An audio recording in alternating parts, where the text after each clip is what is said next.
100 timer om ugen som iværksætter er jo rigtig fedt, men når man har gjort det, som jeg har gjort det nu i 8 år, så opdager man også godt, at så er jeg sgu dum som iværksætter. Hvis jeg skal bruge 100 timer på at virke, så er der et eller andet her, der ikke bliver fungeret ordentligt. Der er noget, der ikke bliver formidlet.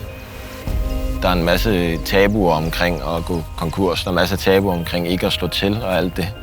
Det tager nogle aftener, det tager nogle tider, og der er stadig en masse i det, der sådan irriterer mig og gør mig frustreret. Og vi skal også have gjort det der anderledes. Og det er sådan set det, der egentlig var med til at sparke mig mere i gang, end at tale mig ned. Det var, okay, fint.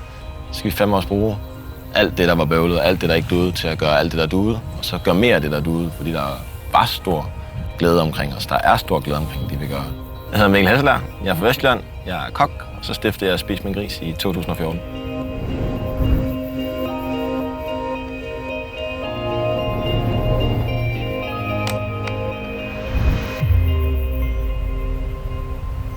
I at starte op igen har der været masser af overvejelser på, om projektet kunne bære sig selv, og om projektet havde sin berettelse, om man egentlig bare skulle fortsætte som kok, eller om man skulle lave noget andet, eller om man skulle læse videre, eller hvad fanden man bare skulle give op og finde på noget helt andet og bare lægge dem og glo. Men det er løsningen på det her, fordi det, der fik mig i gang, var problemet med, at vi manglede dyr i naturen, altså dyr i de her arealer. Det var stadig problemet, selvom jeg stoppede jo, for der var ikke flere, der gjorde det den grund.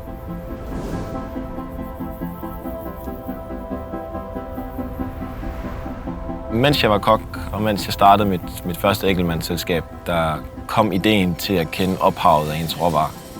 Og det her med som kok især at bruge så meget tid, som man gjorde, især da man arbejder med Michelin-restauranter, at den tid, man ligger der, bliver man bitter over, at der ikke er andre, der har lagt det produkt, du står med. Og så var der ikke et system herhjemme, slagtemæssigt, der gav mig den tilfredsstillelse ved at vide, hvem har egentlig brugt tiden på det her produkt, som jeg nu bruger tid på. Og så begyndte jeg at lede og søge og fandt frem til nogle af mine skolekammeraters forældre og den slags, der kom med ud og så arealerne og så, hvad er det naturlige måde at drive landbrug på. Så for mig var det ligesom bare en lavine, der begyndte. Jeg ved så meget nu og har så for meget forståelse for, at jeg er nødt til at løfte det ansvar, jeg føler, så var jeg nødt til at starte at spise min gris. Fordi dyrene var her, men de kom ikke ud til de rigtige.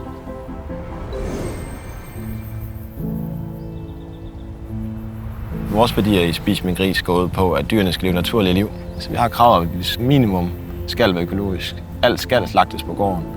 Alle dyrene skal have et formål med at leve. De skal ikke leve for at dø, vi skal leve for livet.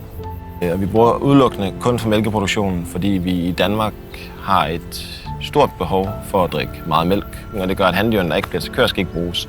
Så for os var det også en redningsaktion på, at vi ikke skød de her nyfødte dyr.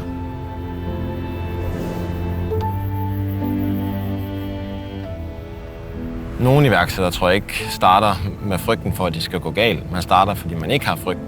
Jeg tror også, det der gør, at der er så få iværksættere hjemme, det er, at frygten, nej, hvad nu hvis det går galt? Og den slags, det gør, at man er lidt mere tilbageholden for at skulle starte.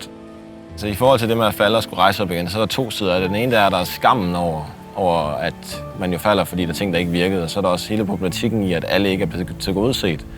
Så det der med at sige, det duede ikke, jeg ligger mig ned. Jeg har jo stadig den samme skam. Jeg har stadig skåret for de samme mennesker. Jeg har stadig ikke gjort det godt nok. Men at jeg så ikke gør det godt nok med de erfaringer, jeg har gjort mig, er jo heller ikke retfærdigt. Så er der jo ikke nogen, der har vundet på, at jeg har fejlet. Det mindste endnu i det setup, vi laver nu, så vinder dem, der er med nu på det. Ja, hvis man har noget, man brænder for, så kan man også søge det. Det må jeg jo gøre, så længe jeg synes, det herude det er det vigtigste for mig i mit arbejdsliv. Så er det det, jeg må søge.